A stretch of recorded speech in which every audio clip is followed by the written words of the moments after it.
J'étais au bord du gouffre, littéralement à deux doigts de tout abandonner quand l'impensable s'est produit. Une série de coïncidences tellement précises qu'elles ne pouvaient être le fruit du hasard a complètement transformé ma vie.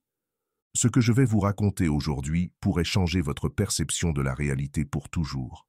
Restez jusqu'à la fin car je vais vous révéler comment reconnaître ces signes qui peuvent littéralement sauver votre existence. J'avais tout perdu en l'espace de 3 mois, mon emploi, ma relation de 10 ans et même mon appartement. Je me retrouvais à dormir sur le canapé d'un ami, me demandant comment j'avais pu tomber si bas, si rapidement. Chaque matin, je me réveillais avec cette sensation d'étouffement, comme si l'univers entier s'était ligué contre moi. Les factures s'accumulaient, les appels sans réponse pour des entretiens d'embauche devenaient la norme, et mon moral s'enfonçait chaque jour davantage dans les abysses. Je me souviens avoir calculé combien d'argent il me restait, à peine de quoi tenir 2 semaines avant la faillite totale. Les nuits étaient les pires, ces moments où les pensées les plus sombres venaient me visiter sans invitation. J'envisageais sérieusement des solutions drastiques, des issues que je n'aurais jamais considérées auparavant. Ce matin-là, je marchais sans but dans un parc, les pensées plus sombres que jamais. Le ciel était gris, à l'image de mon état d'esprit, et je me demandais sincèrement si tout cela avait encore un sens. Un livre abandonné sur un banc attira mon attention. Son titre semblait me parler directement. « Quand l'univers conspire en votre faveur ». Je l'ai pris, considérant que c'était peut-être le seul cadeau que la vie m'offrait ce jour-là. En l'ouvrant, une carte de visite servait de marque-page, celle d'un centre de développement personnel dont je n'avais jamais entendu parler. L'adresse indiquait qu'il se trouvait à seulement 2 rues de là où je me tenais. Ce qui était étrange, c'est que je fréquentais ce parc depuis des années et je n'avais jamais remarqué l'existence de ce centre. Sans rien attendre, j'ai décidé de m'y rendre. Après tout, je n'avais plus rien à perdre. Le trajet fut court mais chargé de questions. Était-ce ridicule de suivre une piste aussi mince, aussi improbable? En poussant la porte du centre, une femme m'accueillit avec un sourire étrangement familier. « Je vous attendais, dit-elle, comme si ma venue était programmée de longue date. Un frisson me parcourut l'échine. Comment pouvait-elle m'attendre alors que je ne savais pas moi-même que je viendrais? Troublé, je lui expliquai comment j'avais trouvé l'adresse. Elle me répondit que certaines rencontres ne devaient rien au hasard. Le livre trouve toujours son lecteur au moment exact où il en a besoin, ajouta-t-elle avec une assurance tranquille qui me déstabilisa. Elle m'invita à participer à un atelier qui commençait dans 1 heure, sur le thème de la reconstruction personnelle. J'hésitais, mon portefeuille était presque vide, mais elle me fit signe que cette session était offerte aux nouveaux venus. Durant cet atelier, chaque mot prononcé par l'animateur semblait s'adresser spécifiquement à ma situation. Les exemples qu'il donnait correspondaient exactement aux défis que je traversais. Il parlait de la perte comme d'un nouveau départ, de l'effondrement comme fondation nécessaire à une reconstruction plus solide. Ces paroles résonnaient en moi avec une intensité que je n'avais jamais ressentie auparavant, comme si chaque syllabe était un baume sur mes blessures. À la fin de la session, une participante vint me parler, me confiant qu'elle dirigeait une entreprise et recherchait quelqu'un avec exactement mes compétences. Elle m'expliqua qu'elle n'avait pas prévu de venir à cet atelier ce jour-là, mais qu'une annulation de dernière minute dans son agenda l'avait libérée. Nous avons échangé nos coordonnées et, pour la première fois depuis des mois, j'ai senti une lueur d'espoir s'allumer en moi. 3 jours plus tard, j'avais un nouvel emploi, mieux rémunéré que le précédent et infiniment plus aligné avec mes valeurs. Le bureau se trouvait dans un quartier que j'adorais, mais que je n'avais jamais considéré comme lieu de travail possible. 1 semaine après, grâce à un collègue de cette nouvelle entreprise, je trouvais un appartement abordable dans un quartier que j'adorais. Ce collègue venait juste d'apprendre que son voisin déménageait et cherchait un locataire de confiance rapidement, ce qui expliquait le loyer modéré. La synchronicité ne s'arrêta pas là. Chaque fois que je me trouvais face à un choix important, des signes apparaissaient. Un jour, hésitant à investir dans une formation coûteuse, j'entendis 3 personnes différentes mentionner cette même formation dans des contextes totalement distincts. Un mot dans une conversation, un article qui surgissait au moment exact où j'en avais besoin, une rencontre qui changeait tout. Je me souviens d'avoir cherché des informations sur une pratique de méditation spécifique et, le jour même, de tomber sur un livre abandonné dans le train qui traitait exactement de ce sujet. J'ai commencé à tenir un journal de ces coïncidences significatives, réalisant qu'elles formaient un langage à part entière. Au début, je notais ces événements par curiosité, mais rapidement, des motifs et des schémas ont commencé à émerger. Ces synchronicités semblaient plus fréquentes lorsque j'étais aligné avec mes valeurs profondes et mes véritables aspirations. À l'inverse, quand je m'égarais ou prenais des décisions par peur ou compromis, ces signes semblaient disparaître. La première clé pour reconnaître la synchronicité est d'être attentif à ce qui vous fait ressentir une émotion forte et inexplicable. Cette résonance émotionnelle est souvent notre premier indicateur qu'un événement n'est pas une simple coïncidence, mais porte un message plus profond. J'ai remarqué que mon corps réagissait physiquement à ces moments, avec des frissons, une accélération du rythme cardiaque ou une sensation de chaleur dans la poitrine. Ces sensations corporelles sont devenues pour moi des signaux d'alarme positifs, m'indiquant de prêter une attention particulière à ce qui se déroulait. La deuxième clé est d'observer les répétitions, quand un même symbole, nombre ou thème revient sans cesse dans votre vie. Dans mon cas, le nombre 23 apparaissait constamment, sur des horloges, des numéros de page, des adresses, jusqu'à ce que je comprenne sa signification dans mon parcours personnel. Ces répétitions ne sont pas des hasards statistiques, mais des invitations à explorer plus profondément certains aspects de notre existence. J'ai appris à ne pas les ignorer, mais à les accueillir comme des indices sur mon chemin de vie. La troisième clé consiste à noter le timing parfait de certains événements, trop précis pour être accidentels. Ces moments où exactement la bonne personne croise votre chemin au moment précis où vous en avez besoin, où la réponse arrive juste quand la question se pose. J'ai vécu des situations où un appel téléphonique arrivait à la seconde même où je pensais intensément à cette personne, défiant toute explication rationnelle. Ces synchronisations temporelles parfaites sont souvent les plus frappantes et les plus difficiles à expliquer par le simple hasard. La quatrième clé réside dans cette sensation de déjà-vu ou d'impression que quelque chose d'important est en train de se produire. C'est cette intuition profonde qui vous chuchote que derrière l'apparence banale d'un événement se cache une signification plus grande. J'ai appris à faire confiance à cette voix intérieure qui me signale l'importance d'une rencontre ou d'une situation apparemment ordinaire. Cette conscience accrue transforme des moments quotidiens en opportunités de croissance et d'évolution personnelle. La cinquième clé, peut-être la plus puissante, est le sentiment profond de justesse qui accompagne ces moments.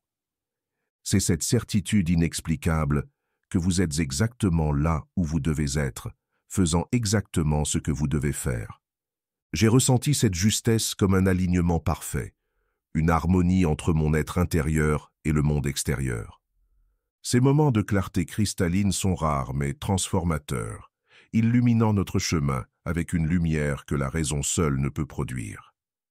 La science commence à peine à explorer ce phénomène que Carl Jung appelait synchronicité, cette coïncidence temporelle de deux événements liés par le sens et non par la causalité.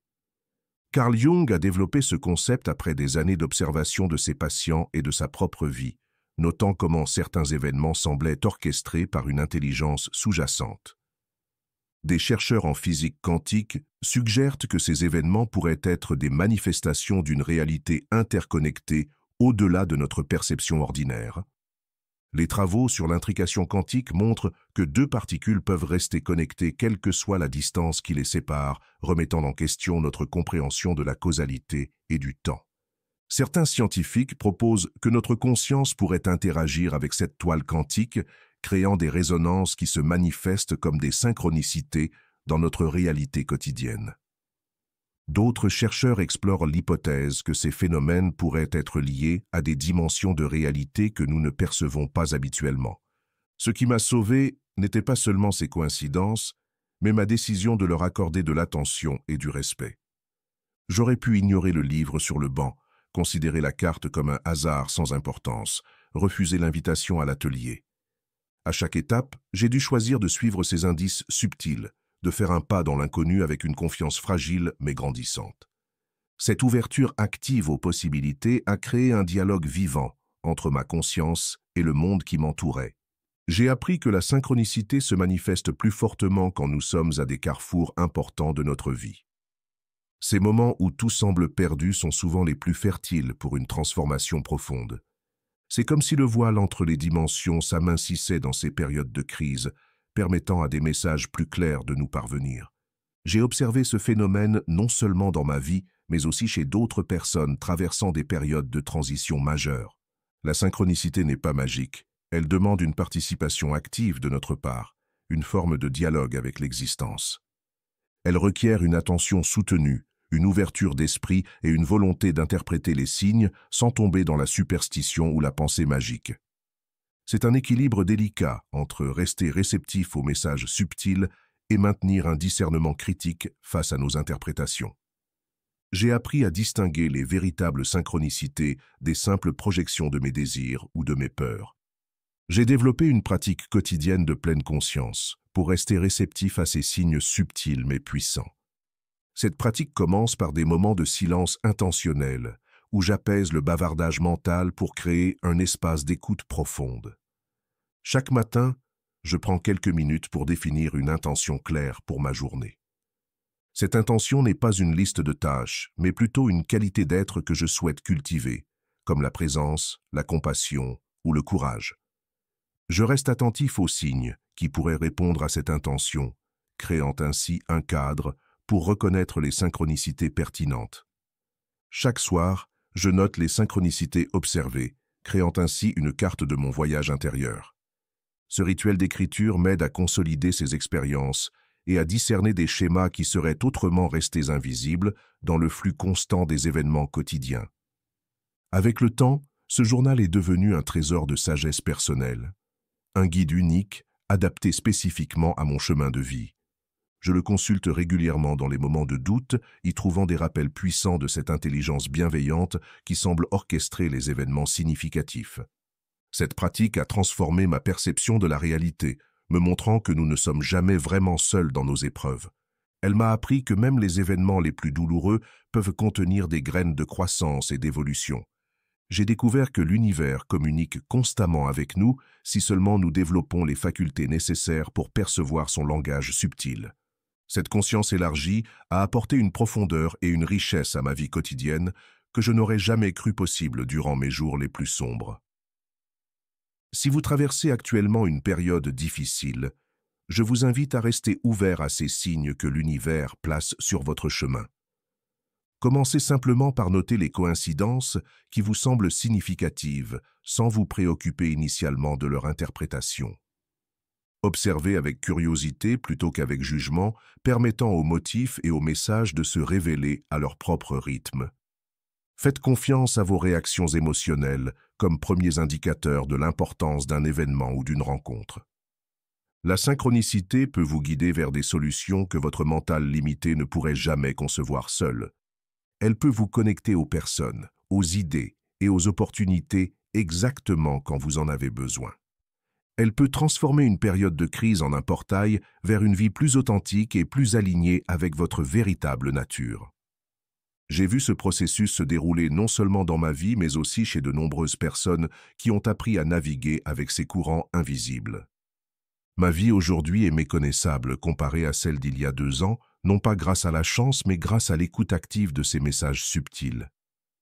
Je travaille maintenant dans un domaine qui me passionne, entouré de personnes qui m'inspirent et me soutiennent.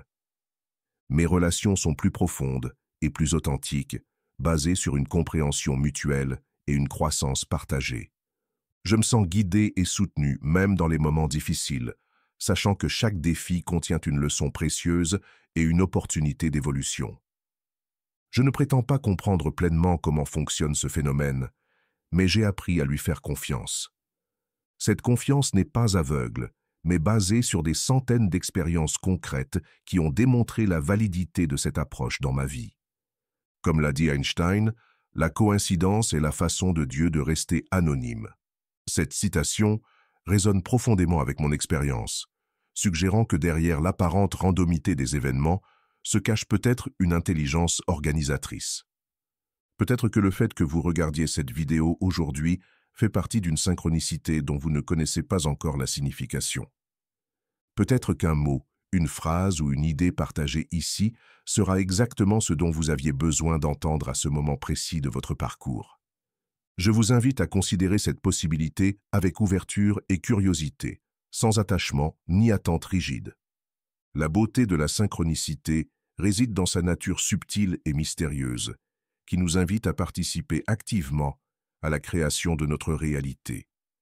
Restez attentifs, restez ouverts et surtout, faites confiance au voyage, même quand le chemin semble obscur. Rappelez-vous que les moments les plus sombres précèdent souvent les plus grandes révélations et les transformations les plus profondes.